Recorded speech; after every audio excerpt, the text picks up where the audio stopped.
Well, hello and welcome to this edition of the DMZ America podcast. It is Sunday, July 14th, 2024. I am editorial cartoonist Scott Stantis coming to you from the right. And I'm editorial cartoonist Ted Rall coming to you from the left. And Genou Bastille Day. Heureuse jour de révolution to you as well. Vive la Right on. Révolution Française, which it is worth noting on this Bastille Day that the people of France have recently rejected the far right and embraced correctly the far left. So may it always be so everywhere. The happy crunchy middle or chewy middle has been obliterated in the Oreo cookie that is French politics. Wow, I can't take this. That was awesome. Thank you.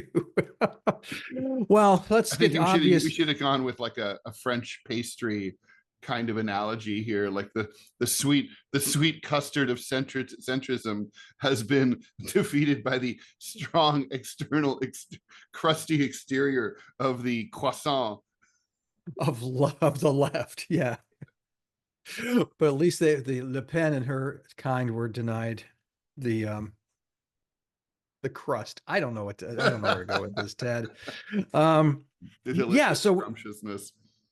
It's a fascinating story. Both the UK and in France, their elections, they voted down the right-leaning parties in England, the right wing in France, in rather shocking fashion, which makes you wonder about the polling in both those places. Well, England wasn't expecting. No, the polling was accurate, but what happened was that there were a bunch of deals that were made between the centrists and the far left, and they all agreed that in races where they were both challenging Le Pen's party, that the weaker one would drop out. Over 300 candidates agreed to drop out for the good of France.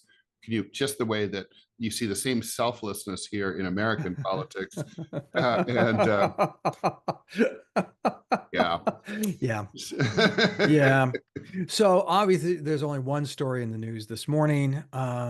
The assassination attempt on President Trump at a rally in Pennsylvania yesterday, Butler, Pennsylvania.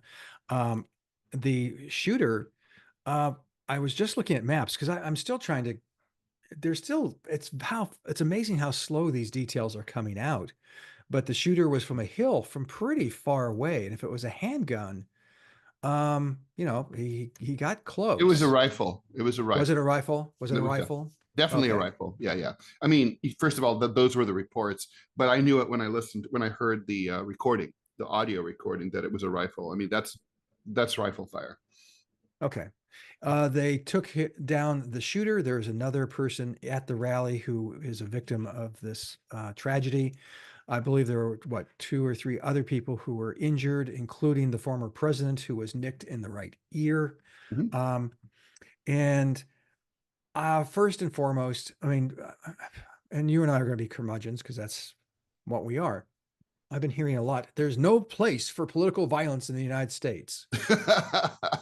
Yeah, exactly. Joe Biden said that. They always say that. Well, they do, and it's empirically not true. I mean, it's like, I'm not advocating it. Please, people, we're not in favor of it. But it happens here. It happens here a lot. It does. And, I mean, people, first of all, forget that it's not 2, but it's 4 presidents who were killed by assassins. There have been numerous assassination attempts against presidents. Yes. And office holders at all levels. Gabby Giffords, the congressman from Arizona.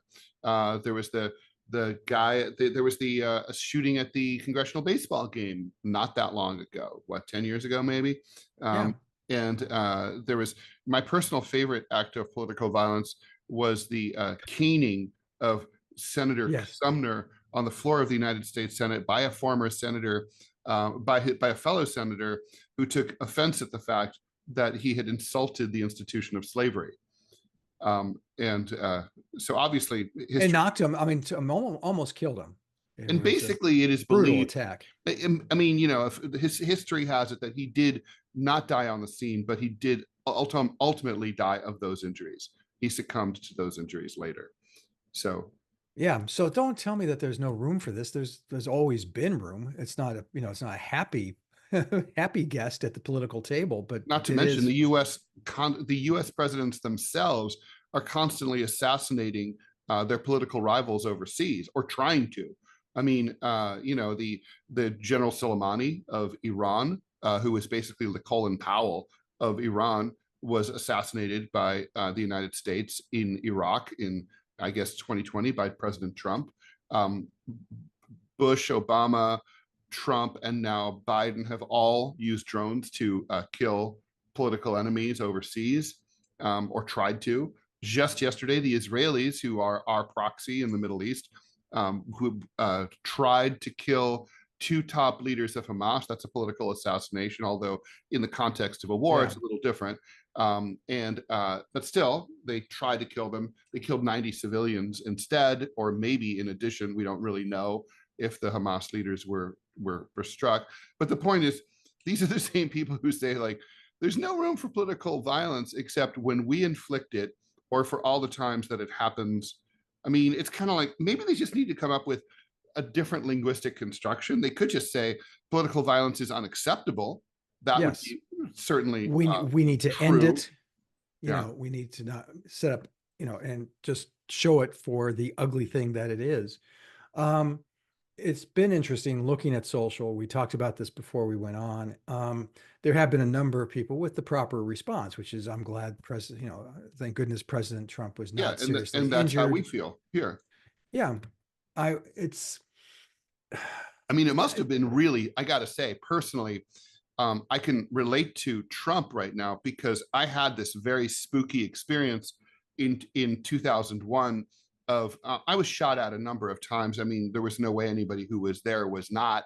But where you haven't in said where. Afghanistan, when I was covering the war. But at one point, I was shot at from about 100 yards away by some dudes, and one of the bullets went through my hair, and it literally, they say that you can hear the bullet whirring, and that's exactly true. You literally hear this sort of like high pitched, like, and it's really freaky. It's like you literally feel like the hand of death, much like Joe Biden's hand, has reached out and touched you feel like this bone chill, like, go right up your spine. And I was like, that's what Trump felt yesterday. Obviously it nicked his ear, so it's even worse. But I mean, bottom line, I don't think it would have made any difference to me if I'd had my ear nicked or not. The point is, it's like, it's not really the fact of like whether you lost a piece of flesh. It's the fact that this projectile was so close to your brain. And and if you just been 3 inches the other direction, you'd be done. So it's really freaky and spooky. Yeah. I've never been shot at. I have been held at gunpoint, and that was unpleasant. So, Yeah, just I've it's had that all too. it's now, how soon is it too soon to talk about gun culture in the United States? Is it a thing? Because you can't say there's not political violence around the globe. Much, and that's this type of thing happens. But not Um, usually shootings. Like, for example, there's a really famous assassination. I don't remember if it's an assassination attempt or if it was successful or not, but in Japan, it's an yeah, iconic photo with the flag where the guy like tried to stab a political leader with the pointy tip part of the no, flag. no, no, no. That I think you're conflating that with the picture from Boston during busing. But in the Japanese attack, the attacker had it was a samurai sword, Oh, right. and he did kill the Okay. candidate. It's But an it's not interesting. with guns when it happens in places like that. Generally not. I would say. What was his Sadat in Egypt? That was a He was whole lot yeah, of guns. a lot of guns. Yeah. Machine, lot of automatic weapons there. Yeah. But I mean, is this attributable to gun culture? We're gonna have to learn more about this. The other problem, and I know this sounds weird, Ted, so help hold my hand and walk me through this, because the perp was killed. The perp Unfortunately, because now we don't get any answers. right, he's 20 Registered years old. Republican who made a $15 donation to a liberal political action committee the day of Biden's inauguration. So what is he? Yeah, well, I think you're going to find that he's a very sad individual, as most assassins are. Um, but how much of this is gun culture? And let me get back to the point I was trying to make. I'm sorry, I'm stumbling. I'm obviously a little rattled as well. Um, but with in terms of the response to this kind of attack, the attack in Las Vegas is another example where they killed the guy. We still to this day the single day mass shooting champion in the United States. We don't know why he did it. Right. We have no idea, really. Yeah. And he didn't leave behind a manifesto. His life was not particularly bad. No.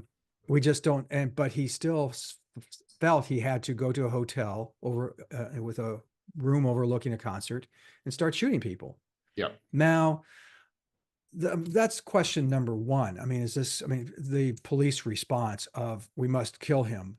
Is there a better way to do this so we can get responses? I mean, we're going to talk about, we're going to segue into the political ramifications of this in a few minutes, but I want to bring this up now is that Gerald Ford was 2 assassination attempts on his life within 9 days of each other, both women, Yes. by the way. So Mhm. go sisters. They did not kill either one of them. Squeaky Fromm and Sarah Jane Moore was the other one. Was that the appropriate response by the response, and you see who comes out, the black ops guys, the Secret Service grabs the president, drags him off. And I have to admit, this is so Trump, and it's the part of Trump that I think really people who support him adore about him is he's actually wrestling with the Secret Service so he can pump his fist even more. Oh my Have you seen God. the I video mean, when this is he's going to the car? absolutely, it's absolutely, I don't, he had he understood instantaneously the import of the moment and what he needed to do. There's a museum in Paris that has a Charles de Gaulle's KP. It has a bullet hole through the KP. And uh, Charles de Gaulle was wearing it on August 25th, 1944, on the day that Paris was liberated. And there was still concern that he should not appear because there were still German snipers throughout the city. But anyway, he was marching toward the Arc de Triomphe to place flowers or garland on the tomb of the unknown soldier underneath. And indeed, a German sniper began firing at him and the people around him in the procession. He recalled later that he understood immediately the import of the moment and that he needed to show after 4 years of lick-spittle Vichy collaborationism that France walked tall and was proud. So even though he was, of course, terrified and he could hear the bullets and feel the bullets whirring around him, he stood up tall and erect and kept walking forward. And there's an iconic photo of him doing that while all the rest of the crowd is all hunkered down or hitting the deck to, trying to look for where the shots are coming from. Trump had a moment like that. He had a moment. This was a moment not unlike the assassination attempt against Theodore Roosevelt when he was running as an independent bull moose candidate in 1912, when the assassin's bullet lodged itself in the text of his speech, which was Oh no, it went through the pocket. speech. It lodged in his chest. It yes, did but penetrate. it was slow. The bullet was slowed down by Yes. the fact that he was partial to very long speeches because he was a long-winded dude, and also speeches were typed on like very big font back then, so that basically the right, you pulled out a page, you read it, you threw it over your shoulder, and you kept reading. Anyway, he was bleeding, and he continued for over an hour to deliver his speech, and he said, people said the president's been shot, and he got up and he said, it takes more than that to bring down a bull moose. And then the crowd went wild, and then finally he was persuaded to go to the hospital and be treated. This Trump had that TR de Gaulle moment. I don't want to have that experience of having a bullet whir by my head, but man, he made the most of his. Yeah, he did. In the images, I'm shocked that it's not already a T-shirt or a meme on the Trump website yet, but it will be. And I'm sure they're monetize this. It was, in the picture of him pumping his fist, to the crowd, and there's blood on his face. his and like I said, if you watch the video, he's kind of wrestling with the Secret Service so he can send a pump fist Yeah. to his crowd as he's going to being rushed to the van. What shocked me, Ted, and this is a technical thing, and we don't know, so but I'm going to bring it up, and maybe others who are listening or watching this can help me. They didn't seem to whisk him away very quickly. Does that make sense to you? I mean, he was down. He Yeah, jumped. I They noticed that grabbed. because we watched the video probably several times, like I'm sure you did too. Yeah, I noticed that it took a while for them to get him off the scene. To me, that made sense because the first thing you want to do is, in a situation like that, is establish situational awareness. They're not really sure if there's multiple shooters. You might Mm, be moving him. He's behind the podium outside of the line of sight of where someone might be shooting at him. Maybe first you cover him and make sure he's covered, then you try to figure out what's going on and who's responsible for it, and then you move him to out of harm's way. I think that had to be the procedure. I mean, it had to be. okay. I was just like I said, I was surprised. I mean, I wasn't like, oh my God, what's wrong with those guys? But it took much longer to get him from the It's not what podium we to the saw in car. Dallas in 1963, where they just hit the gas and hauled ass and got the fuck out of there. Well, I would argue I mentioned the Ford assassination attempts, both of them, they grabbed him and they dragged Reagan him also, away. yeah, they Yeah. dragged him into the car right Yeah, away. Reagan was gone like in an instant. Unfortunately, he had been hit before that happened. So, okay, let's look forward because obviously people now are going to be dissecting what happened, the specifics. We're going to learn more. We know enough now to go forward and think, what are the political ramifications of this, Ted? They're big. They're Now, you called me yesterday and you said they were big, and I'm going to come, if I may interrupt for just a second, say that these Ford assassinations did not help him win. I mean, that race. So, true. but this is a different guy, different time, and different reaction. I'm sorry, this is where Ted is absolutely correct. The image of a defiant Trump raising his fist, blood on his face. It's I he, it's political gold. It's like De not Gaulle, yeah. The and sounds. Go ahead. I'm yeah, sorry. it sounds cynical, but It sounds very cynical, but it's politics, so it's a cynical business. true, and we're not wrong. And so the thing is, what are I mean, first of all, I mean, first and foremost, we're already hearing voices on the right who are saying this is, of course, the Democrats' fault for the overheated rhetoric that they have said. They've framed Donald Trump as an existential threat to democracy. They've called him evil. Biden has called him evil. That's a quote.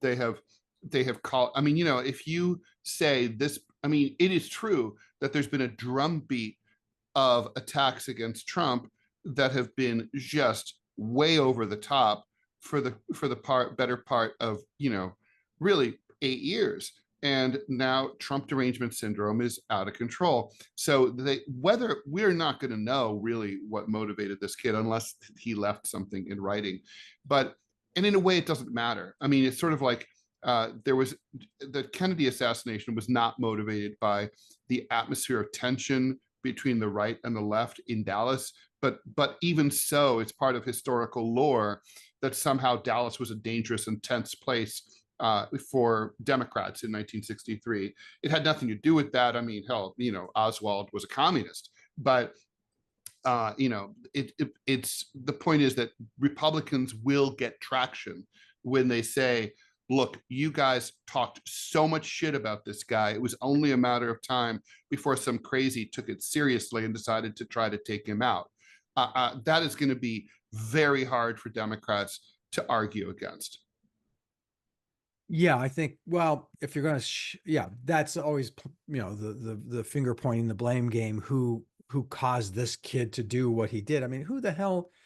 I think we're going to discover that this is a very sad individual. He's very young, 20 years old. I mean, my Yeah, God. recent high school graduate, but obviously not an idiot. One of the details we know about him is that he won some kind of math science award scholarship when he graduated from high Is that school. right?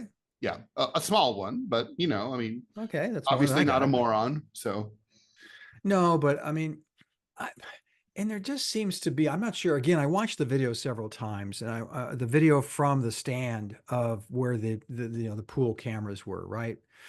And they pan and they're following the president, the former president being taken to the car. And the crowd between the car and the camera is full of these unsavory looking people Deplorables, if flipping you will. a whole basket of them. But in all seriousness, they're the kind of people who, road rage people is Mhm. the only is what struck me at that moment. And they're all turned towards the camera, flipping in the bird. I mean, Yes. their faces twisted in a level of anger. Yep. Um, where does that translate into anything? I mean, is They there were going mad to at the be? media because there's been a war between the media and Trump.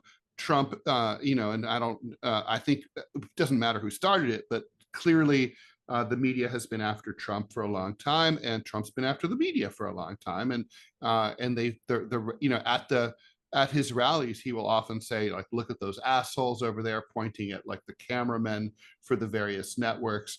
I was listening to a BBC report where they said, well, we were there, but we were on the outside of the perimeter because we had not been approved to attend the rally. I mean, that's Wow. the level of contempt that even foreign media is not, admitted to a Trump rally. The bad blood between these two sides is just, massive. It is a huge, and so yeah, I think and you heard people leaving and like muttering about civil war, and there's going to be a civil war. Thank God that this was unsuccessful, right? I mean, for him, for his sake, for the sake of the GOP and for the sake of the country. I mean, I also think about, like, let's just say that had this had been successful yesterday, the RNC is this week. There's no heir apparent to Donald Trump. No, He no, hasn't no. even selected his vice presidential running mate yet, or if he has selected this person, he probably has, but he hasn't announced them. So it's like, what? So like, what would have happened? I don't even know. I mean, would they have had to delay the convention and have some Yeah. kind of additional new process later on? No, I think they would have opened up the floor, I mean, and opened up the convention too. I think you would have delayed it by a week or more, and Mhm. then opened the floor up to, and in that week, my God, They go old school. They roll old school. It's 1952. yeah, it's, cigars, back rooms, the whole smash. By the way, Biden did call and apparently speak with former Yes. President Trump. So Yeah. that sets a good example. And but I'm surprised, to be honest, that Trump took the call. um yeah, I mean, me too. I mean, I I'm hate not to say sure. it. Honestly, if I were Donald Trump, I probably would not have taken the call. Um, Why? but honestly, I do think the Democrats and Biden have gone too far in their attacks against Trump. They have personalized the they've personalized a political campaign, and they have not focused on policy. They focused on personality, and by making one person the living embodiment of a threat to an American system of government that's a quarter of 1,000 years old, that is I think they have gone too far. It has always bothered me the way that they talk about Trump. It's like they are, even like the contempt in Biden's voice when he says the word Trump, and he's like, Trump, like like the way you would say dog shit. It's like it's disgusting, really. And I'm saying this as someone who would not vote for Trump, who really does find a lot of aspects of his movement um, repugnant. But I mean, the point is, focus on the ideas. Not name calling, not personalizing these things. And the thing is, they're trying to delegitimize the very real concerns that are reflected by Trumpism. I mean, Trumpism is a symptom of something that's very wrong in the American system at this point, and it's not being addressed by the Democrats at all. It's being ignored, Yeah, and yeah, I agree. and so I mean, I'm shaken by this. I remember when I got the news. I was in this. I think it was the summer of 1981 when Reagan was shot by John Hinckley, and I was at home in Ohio, and and I heard about it, and someone called me and told me. I turned on the TV, and I was just shocked. Now I hated Ronald Reagan, really, really hated Reagan, and it was personal for me. I had he had imposed student loan cuts and grant cuts that caused a lot of my good friends to be thrown out of college. So I literally lost my friends, never to be seen again, right? Like, and because back then there were no cell phones, you couldn't keep in touch. It was like, bye. But even so, it was like, this is not supposed to happen. We're not supposed to do this. This is not the way that and I don't think John Hinckley was just trying to get into what's her name's pants, right? Jodie Foster. Yeah, I mean, little did someone should have told him she's gay, but it's not personal. She doesn't want any dude. But the point is that, like, yeah, it had nothing to do with politics. But why Reagan? It's because there's an iconic political power that draws crazies to kill people. Yeah. Like Well, I not was just just thinking, crazies, but usually. oh, they're Usually. I mean, like, almost all nuts. I mean, the yeah, guys usually. who, the Polish guy who shot McKinley, the Gaudreau, the guy who shot Garfield, and Booth thought he would reignite the Civil War. I mean, they were all pretty nuts. I was also reminded, do you remember Arthur Bremer? Does that ring any bells? Guy who shot George Wallace in Oh 1972. yeah. And they ran Esquire magazine. This is salient, I But promise. he apparently he apparently succeeded in shooting the racism out of him because Sure. you know what I mean? Well, at that Changed. he did change after the assassination attempt. My dad met Wallace on several occasions when he was campaigning because Wisconsin, my dad was general manager of a TV station in Wisconsin, and the candidates would come through because Wisconsin was an early primary back then.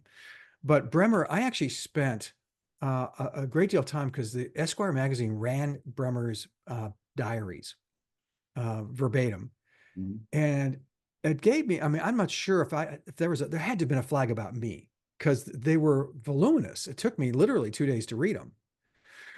And it's just like getting into the mind of this crazy guy, and he was nuts. I mean, wow. He had actually stalked Richard Nixon for several weeks. Couldn't get close enough, and so he decided to just, why not? It was a toss up between Muskie and Wallace. Huh. So random. Well, and you can imagine what these thoughts were, and they were very, very strange. So we have mad men in our midst, and mad women too. Women took a shot at President Ford. So going forward, I mean, what is the political ramifications? First of all, Ted, the first thing that hit me, and tell me if I'm like bizarre, is like, oh my God, this shows if this had happened to Biden, Mm. you wouldn't have had the fist bump. You wouldn't have had. He was so frail that it would have been a very It might different have story. honestly, it might have been even that minor thing might have been a life-threatening incident for him because he might have had a heart attack or a stroke right on the spot, right? I mean, Well, just from the potentially, but shock. just being older and just being frail, Yeah. and having this happen, this Obviously suffering from osteoporosis. He might have fallen and broken his hip. I mean, yeah, I mean, I'm not even kidding. Yeah, It, there's a lot of things that could happen, but I'm thinking of the visuals, and you and I have talked about this a lot. As cartoonists, we understand the visuals of this. The picture of Donald Trump with his fist in the air, blood on his face, is going to be iconic defiant. forever, Yeah. forever. True. And it's a powerful image, and it throws in the face the different vibrancy levels, No not question. intellect or cognitive, but vibrancy levels of the two candidates. Um, to my mind, he's going to come into the convention. If I was his people, I would say I would consider don't go into public until the convention starts. The first night, unannounced, you walk out on the stage. You have a bandage on your right ear, Mm-hmm. and you announce your vice presidential running mate. And you Yeah. say, and you can couch it in the language of, because things can happen, this is the best vice president. Oh my God. Yeah, he can make a joke about it. He can be like, because things happen.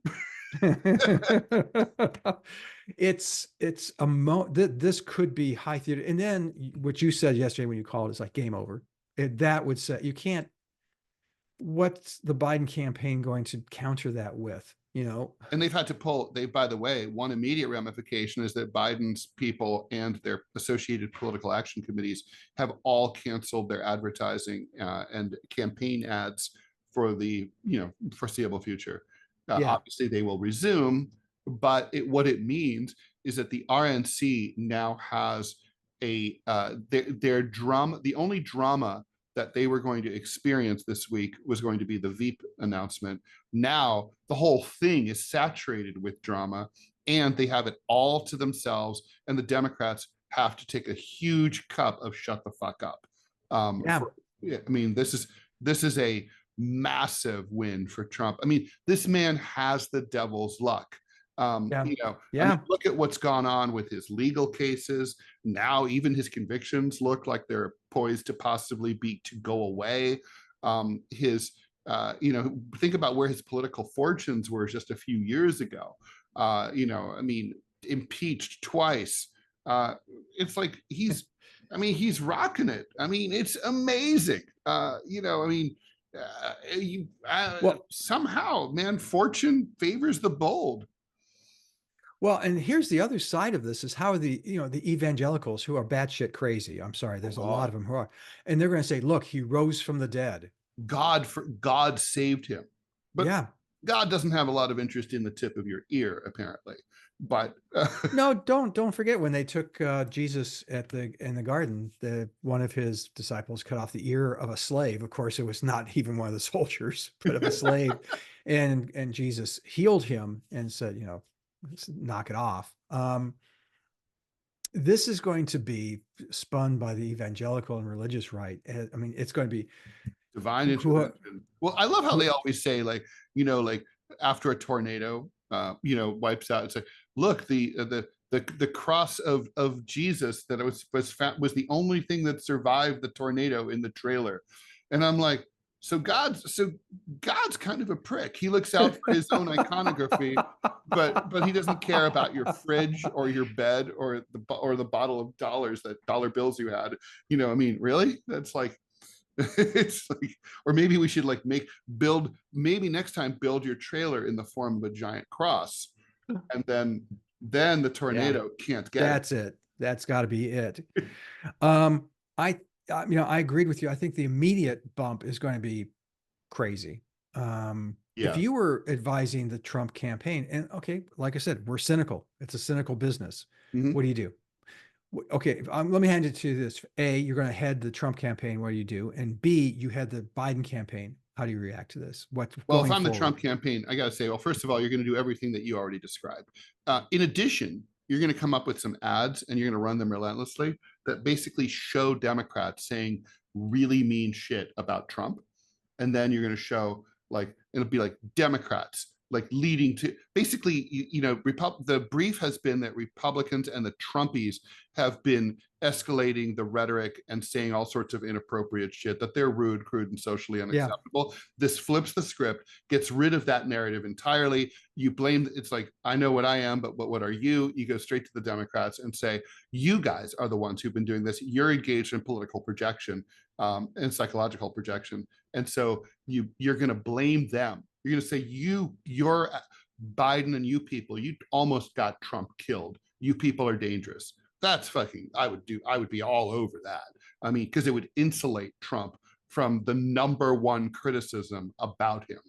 In terms of what do the Democrats do, their instinct is going to be to hunker down and not say anything. And for the most part, that's probably right. And just wait for things to happen and develop, and for something will occur in the world, and the headlines will change, and then people will move on, and but let Trump have his moment in the sun.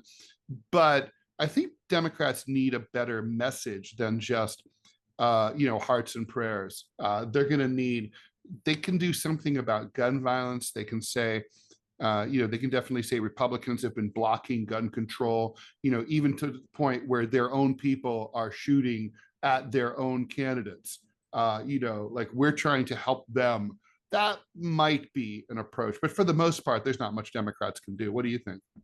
No, I agree with that entirely. I think that if I'm the Trump campaign, I'm scripting out, and frankly, Donald Trump knows how to script, a scene, Yeah. and I would use this and just say, okay, what timing do we have? Do we sequester the president now for, President Trump for a few days, and then,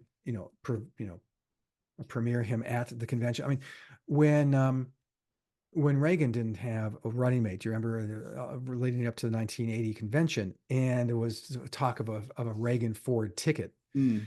and then there's a bunch of confusion. Reagan, unannounced, comes to the hall, walks to the podium. I mean, it's an amazing moment. It announces that George H.W. Bush is his running mate. Mhm.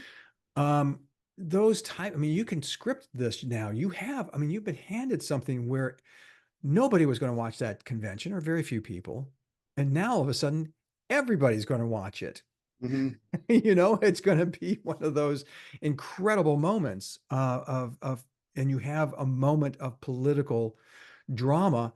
Does Donald Trump make an appearance today? Does he make it tomorrow? The convention starts on Tuesday. Do you have him make it, um, I would tease it saying we're going to have a big surprise at the convention Tuesday. Stay tuned.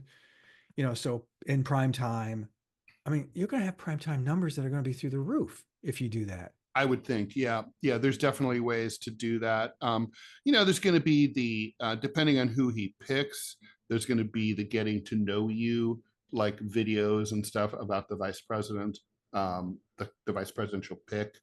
Yeah, there's a lot to work with here for the Republicans. They have their this is, I mean, they are so fucking happy. They can't even fucking believe it. But it does serve this incident yesterday does serve to remind them, and it should serve to remind them that they don't have an heir apparent for MAGA world. They don't there is no one who can step forward. I mean, imagine if Trump vanished yesterday afternoon. What would they do? I mean, who is next? I don't know. Do you? I would suspect the logical one is Don Jr. Oh my God. For president of the United States? We had Don Sr. I mean, come on. Yeah, Um, I mean, come on. well, I Really? mean, why are you so amazed at this? Why, Because he's got he doesn't have the riz, as the kids sort of say. I mean, he doesn't. I don't know. I mean, I don't know MAGA world enough. I mean, maybe here's the thing about Trumpism is, okay, it has a very strong localized base everywhere, but it has a lot of bleed over into mainstream Republicanism and even into sort of generic independent populism.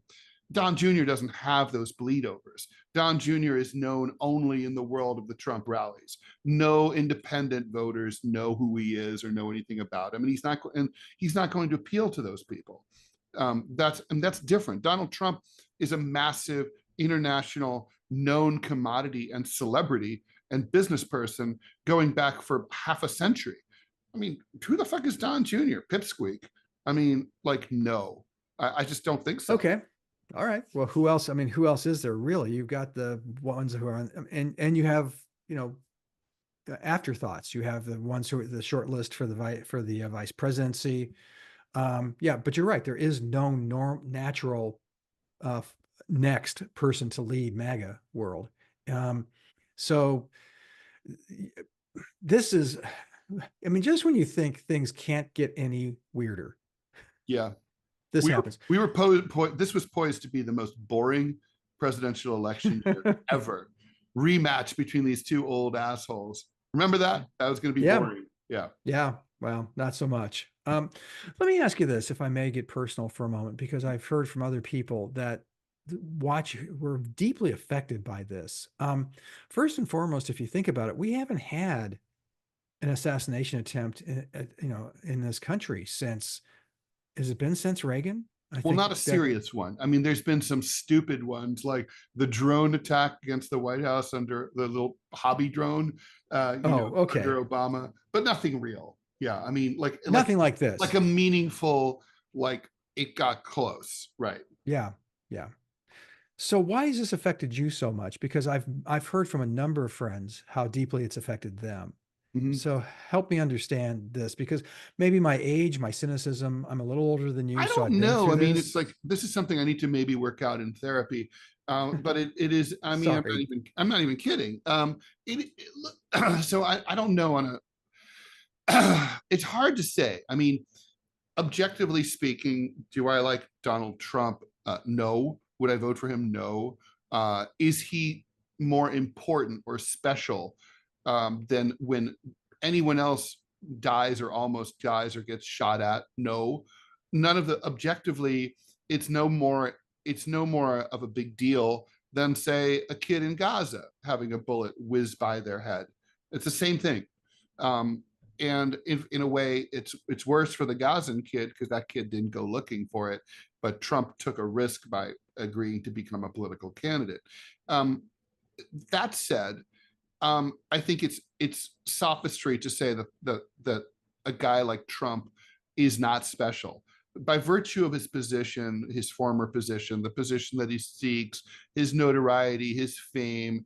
He is someone. He is different. Some people are more equal than others, and maybe it shouldn't be like that. But psychologically, it is like that. It's part of the discomfort that I had with all the lawfare that's been directed towards him. Like just lock him up. And it's kind of like, do we treat the president of the United States or a former president just like we treat anyone else? Well, we do and we don't, right? I mean, this country has never really figured that out. Are we really a country where we're all citizens equal under the law, or are some more equal than others? And I think it's like sort of sometimes yes, sometimes no. And the sometimes no part is what impacts you when, like if you heard, oh, there's a drive-by shooting in a bad neighborhood and one member of a gang shot another member of a rival gang, and he died. That's the same exact incident as, say, Oswald shooting Kennedy. But because of the symbolic resonance of someone like who's the president of the United States, it has a massive ripple effect. I mean, that it's more than a person; it's a position. There's symbolism. It's basically like an individual taking away our agency. Like if Donald Trump is to be denied the presidency, that should be denied by 330 million American people. It should not be taken away by some 20-year-old, with who just happens to have a gun and a good spot on the roof. And I think that's fundamentally what it is. It feels like it's a cheat. It feels, it's like there's certain things that just feel wrong, like for example, drone murder, killing people in the battlefield with drones feels like cheating somehow. I mean, it's not really rational. Dead is dead, but it's just sort of, I think, the way we're wired. Interesting. Yeah, because I don't have that kind. I mean, obviously it's affecting because it's a leader and but and maybe my age has something to do with it as well. Because I can remember, I have a very vague memory of the JFK assassination, but I have very vivid memories of the Martin Luther King assassination and the Bobby Kennedy assassination. I was 9 years old. My father was program director for a TV station in San Diego in 1968. And I can remember my mother watching the returns from California primary that night. And Bobby Kennedy saying, let's go on to the convention and win the app. He leaves the podium and my mom's kind of watching the reports. And all of a sudden I hear from the TV room, this is back in the 60s, um, oh my God, just scream, oh my God. And waking my dad up because dad had already gone to bed. I could just assume, okay, well, the primary's over. Now it's on to a normal next day. And my dad throwing on his suit and tie and hauling ass out the door to go down to the TV station. How are we going to cover this? Because this is San Diego station. The assassination had happened just up the road in LA. All the logistics so I have that memory. I remember when Wallace was shot. That was a big deal. People forget George Wallace in 1972 was leading the Democratic primaries, That's and he had crazy. just and he had and he yeah he had just won Maryland, and he was going to win Florida. Mhm. This was one of those moments where he went, oh, gee whiz, this is weird, and then he got assassinated, and obviously had to drop out of the race for a time. And if you remember, he also ended up running kind of again in 76. But regard all of that being said, I've seen this before, the Ford attempts, the Reagan assassination attempt, all of that. And I'm just wondering if I've become jaded or if I'm just made of different stuff, if I'm just a bad person Nah, or I looking at don't this think and that's thinking, it. this is, and to say that, well, political assassinations, well, it's been going on since our species made people in charge, and that Ask Julius Caesar. Yeah. yeah, so stabbed 36, 37 times, and only one of that's the other, that whole side of the story of the autopsy. The first real autopsy was on Julius Caesar rather. And it's fascinating that of all those stab wounds, only one of them was fatal. The rest of them were very superficial. By the way, a smart move on Biden's part would be to try and offer and try to visit Trump, Yeah. and Yes. that would be, in private, but like just let it be known.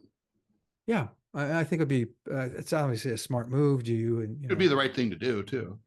yeah, it'd just be a nice human thing to do. So I would hope so. So going forward, this damn, stay tuned, folks, because it's apparently the The hits boring keep two on old guy coming. election. Yeah, no Yeah, no, kidding. it's really crazy. We'll see what happens here. All right, so where can we find all things Scottian? Go ahead and go to chicagotribune.com/opinion, and you can see some of my work there. You can go to gocomics.com/Scott Stantis, see my work there. Go to gocomics.com/prickly city and see my political comic strip, which today is the day I write it, so it's going to be very weird. I'm not sure what tact it's going to take in the prickly city, so check that out. Also, Center Clip, which is an app for mini podcasts, 30 seconds, no longer than 5 minutes, where you can respond to events. I still don't. Have you posted to that yet, I Ted? did just post this morning. Yeah, I'll have to check that out. I have not, because I'm not entirely sure what to say. I always take my lead from Ted. So, as all smart people do. so Ted, where do we see all things Rawlian? So go to raw.com, also whowhatwhy.org. I have a cartoon up there today. Sputnik. Go to X Spaces, Rumble, and SputnikGlobal.com to check out the Monday through Friday, 10 a.m. to 12 noon Final Countdown radio show with me and Angie Wong. And you don't have to listen to that live. It's you can listen to it after the fact.